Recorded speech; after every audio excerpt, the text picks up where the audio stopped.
The mall was bustling with people as they milled about, doing their shopping and having fun with friends and family members.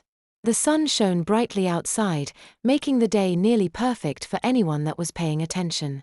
A mother and her young daughter walked through the food court on their way out of the mall, hand in hand, daughter giggling happily as her mother looked on smiling. "Mommy, look at that lady, she's flying," the girl shouted with a smile as she pointed to the window, where a young woman could be seen hovering in the distance. The mother smiled and looked at the woman and then to her daughter. "That's a hero, honey," she told her awestruck daughter. "Wave to her," she said. The girl smiled and waved at the hovering woman with a bright smile on her face.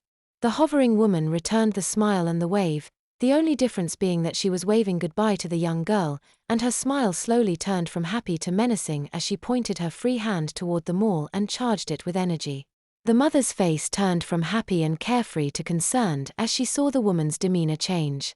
She began to pull her daughter close to her and finally picked her up and started to run as the energy blast hit the mall.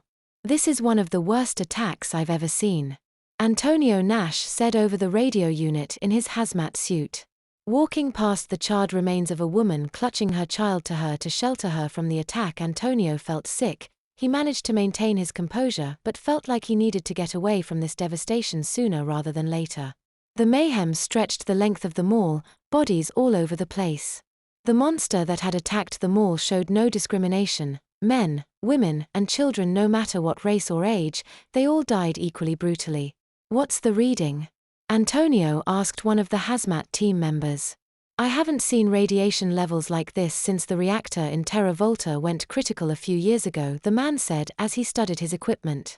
Antonio Nash sighed. "It's gonna be a long day," he thought, and left to make some phone calls. "Open wide for Mommy," Sue said as she held a spoonful of oatmeal up in front of Jessica's mouth. Jessica complied and took the spoon into her waiting mouth with a smile. "Good girl."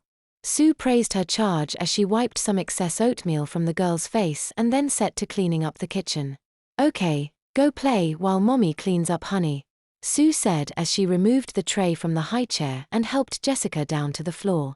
It had been 6 months since the incident involving Babbage and Hannah. Jessica had gone into a deep depression after the realization that her best friend was gone. She'd kind of shrunk into herself and regressed to a near-infantile state. Sue had been there to take her in and help her through her tough time. Now, after 6 months, Sue was beginning to wonder if the real Jessica was coming back. Jessica had turned on the TV.